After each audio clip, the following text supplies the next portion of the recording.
Really? But then I forgot about it. As the Bobcats begin their journey on East Hastings, it's not long until they meet their first resident. Our first subject, Geronimo. He asked that we not show his face on camera and to only use his first name. A former professional athlete, Geronimo was a Canadian Golden Gloves boxer with a promising future, until drugs took a hold of his life and took away the sport he loves. How long have you been out here in Vancouver for? About 45 years, 40 years, 45 years. Successful boxer, one of the best in Canada, he said, for his weight class. And then failed one wrong drug test, and it just started spiraling down for him, and he couldn't get out of it, and he ended up on the streets. He had a great career going for him, and he said all he was really doing was, partying on the weekends. And it's not like he did a lot, but I guess it gradually led to more and more usage, and before he knew it, he was on the street doing drugs, and his career was gone. I started when I was in grade 5, 6, smoking weed, doing acid and ecstasy and rush, speed, black beauty pills. Grade 7, 8, smoking weed and all that kind of stuff. Yeah. I didn't start doing cocaine until about grade 12 after I graduated. Geronimo would go on to fight on the Pro-Am circuit, but a life of drug use eventually led him back to the streets. As an athlete yourself, how do you relate to the story?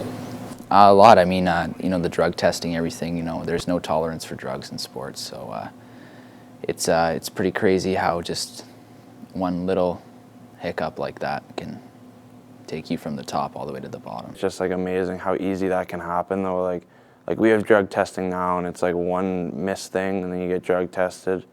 Like that, there kind of goes your life and your hockey life and stuff. So if you're going to tell these guys that if they're going to go back and talk to guys that are in grade 5 and grade 6, what are you going to tell them? Stay straight. Yeah. Keep as clean as you can.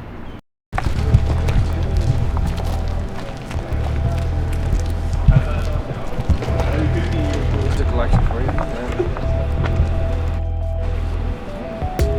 What's that? It's a party balloon. Someone dropped all this stuff. Yeah, so you just dump it out, I guess. Let it in that bag.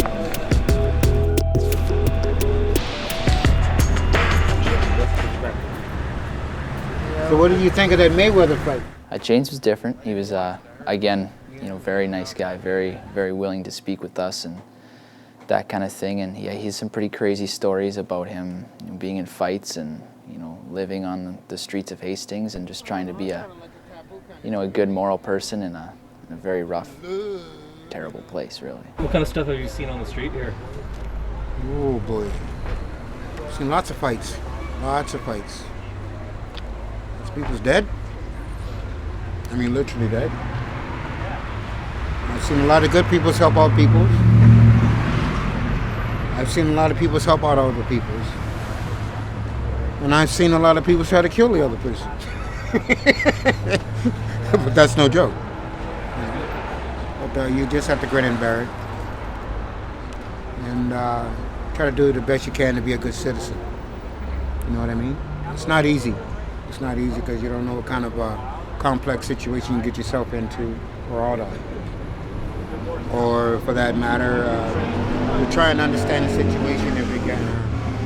If it escalates and gets blown out of proportion, you know what I mean? This is the worst place Up next, the Bobcats continue their night on East Hastings and get a closer look at how people here live.